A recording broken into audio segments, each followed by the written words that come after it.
Assalamu alaikum warahmatullahi ta'ala wabarakatuh. Jama'a barkanmu da warhaka. Barkanmu da kasancewa da wannan channel namu mai albarka na ABK Smart Tech TV.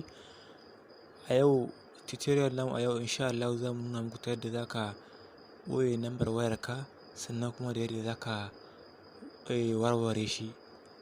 Wato ta yadda za ka yi hiding ɗin phone number naka and then ta yadda za ka yi on hiding nashi, wato ka warware wannan ɓoyewar a cikin sauƙi ba tare da ka je settings a cikin wayarka ba. True code za ka danna code ne kawai, a take za ka yi shi ba tare da wani jimawa ba. Sannan idan za ka yi on hiding nashi kuma za ka danna code ne ba tare da ɓata lokaci ba. Za ka warware wannan, za ka yi on hiding ɗin shi insha Allah.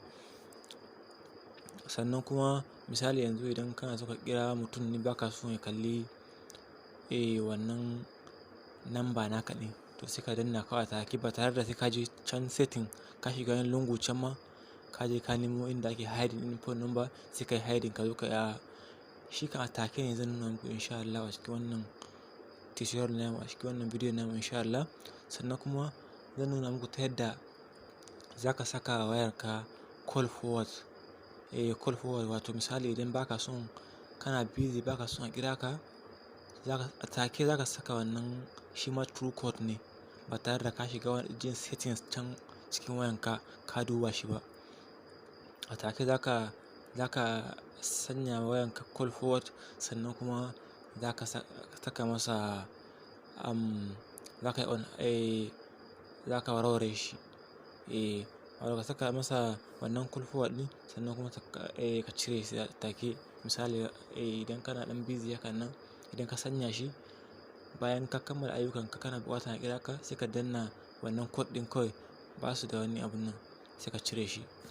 Amma dan Allah idan wannan ya zo ka na farko wannan channel namu mai albarka na ABK Smart Tech TV, dan Allah muna neman alfarma ka da ka danna mana subscribe sannan ka danna mana alamar ƙararrawa domin samun sabbin shirye-shiryenmu da zarar mun ɗora shi. Insha Allah mun gode muku masu yin subscribe. Thank you a lot. Yauwa ba tare da ɓata lokaci ba za mu je kan bidiyo namu ɗin. Farko abunda za ka yi baya amfani da data, baya amfani da komai. Za ka je ne kawai a wannan gashi nan ka yi dialing ɗin number. Take za ka shiga kana shiga zai zo maka sai ka danna wajen dialing nan, sai ka danna. Idan za ka ɓoye number ka sai ka danna haka, sai ka danna *31 sai ka danna hash. Kana danna gashi na nuna maka outgoing call ID service was enabled, wato outgoing caller identity service was enabled, wato wannan irin wayan naka ne yanzu already an riga an ɓoye shi, an riga an kunna shi kenan. Yanzu an riga kunna shi, yanzu hakan nan idan ka danna OK shi kenan. Duk wanda ka kira sai dai kalla private number. Amma magana ya ga number hakan babu. To a take kuma idan kana so ka warware shi, sai ka danna nan, ka danna wannan hash, wancan *31 hash. Wannan kuma za ka fara da hash ne, ka danna 31 sai ka sa hash. Kana danna ka jira gashi nan outgoing caller identity service has been disabled, wato an riga da an warware shi kenan. Ka riga ka warware shi. Yauwa sannan idan kana son kuma ka yi sa call forward a wayanka sai ka danna wannan. Idan misali ana damun ka kana so ka sa shi a call forward sai ka danna *002 hash sai ka danna. Yauwa gashi nan call forward service was enabled, already an riga an kunna shi kenan. Duk wanda ya kira nan maka bai same ka ba. Sannan kuma sai dai ka kira shi amma shi bai same ka ba.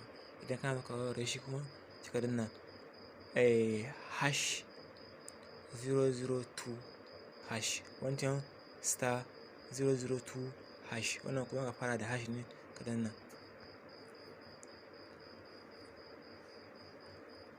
kana dannawa za ka kalla call forwarding service has been disabled, wato an riga an kashe shi. Yawwa, wannan shi a taƙaice.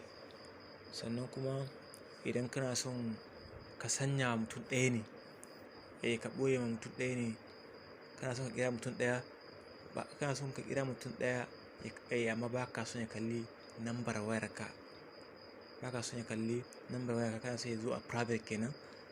A take za ka danna, wato wancan generally ne, kowa duk wanda ka kira zai riƙa kallon lambarka a private. Amma in kana buƙatar ya kasance mutum ɗaya kake so ka kira shi kuma ba ka son ya kalli lambar wayarka, sai ka danna haka, ka danna, ka fara da star da hash, sai ka danna 31,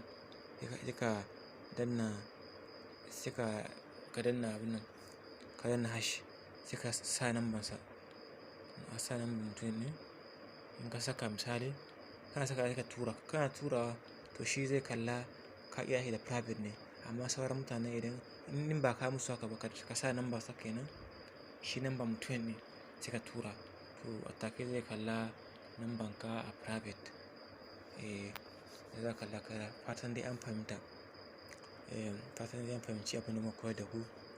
Dalla idan wannan ne zuwanka na farko wannan channel na mai albarka na ABK Smart Tech TV, dalla muna neman alfarmanka da ka danna mana subscribe, sannan ka danna mana alamar ƙararrawa domin samun shirye-shiryenmu da zarar mun ɗora shi. Mun gode muku masu yin subscribe. Thank you so much. Thank you a lot. Jazakallah khairan.